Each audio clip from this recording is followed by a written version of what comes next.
discuss 2K 26 edition. So we'll start off with the standard edition. It was, I believe, $69.99. If we go here,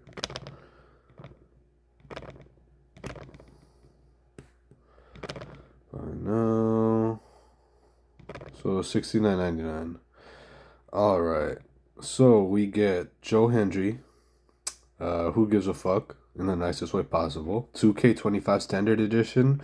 Why would you want the previous year's model game? Uh, Pretty simple. Joe Hendry should have been included in the game, and they should have gave someone else. King of Kings edition. Joe Hendry pack. Triple H and Stephanie McMahon as playable characters. Ringside Premium Season 1, which is all AAA. 7 days early access. Not really a big deal to have Triple H and Stephanie in the game as playable characters. Oh man, Attitude Era Edition. $129.99. Now, you get seasons 1 through 4 DLCs. The only people that made sense to might be worth it was Jeff Hardy and Matt Hardy are in season 4. You still have to grind it, and people have found like ways to cheat the system and within 2 hours unlock like all 40 levels, which is awesome. But still a grind. If you pay all that money, why should you have to unlock all these people?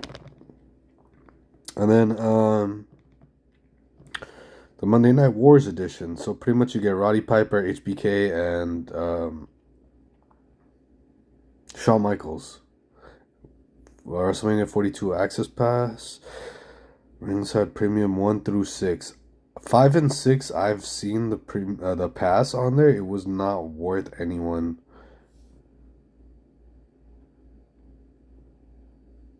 One of them, I think, was Brie Bella. Hold on. Let's go into the more descriptive. Back.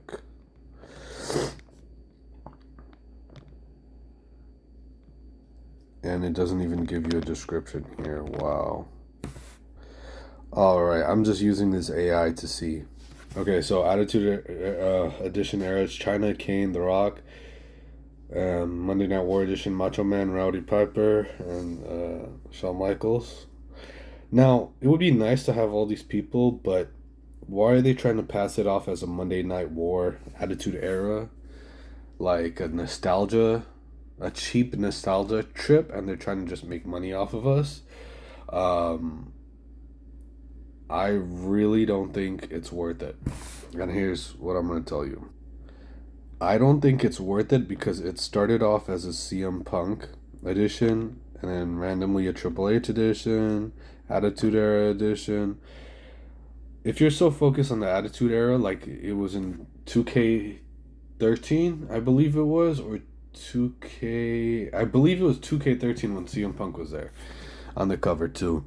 That storyline it was really about the Attitude Era, and you had a rivalry against WCW, where here the majority of the big players, like, where are they?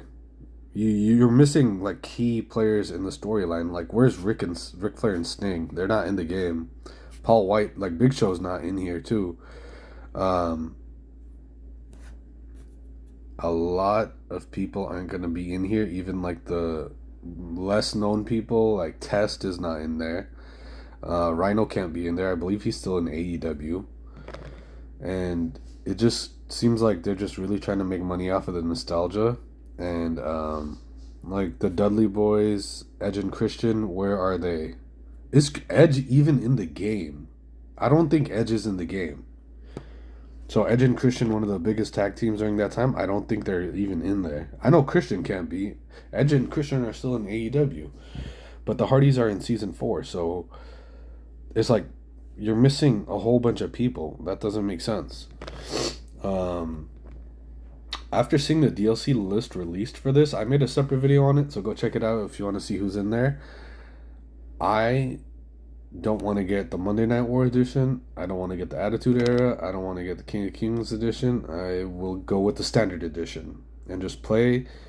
And if I don't unlock certain characters, that's fine. It sucks not being able to play as them, but I'm not paying double the price and it's hidden behind a paywall. And that's the thing, you guys shouldn't be buying that, even though if you're fans and stuff.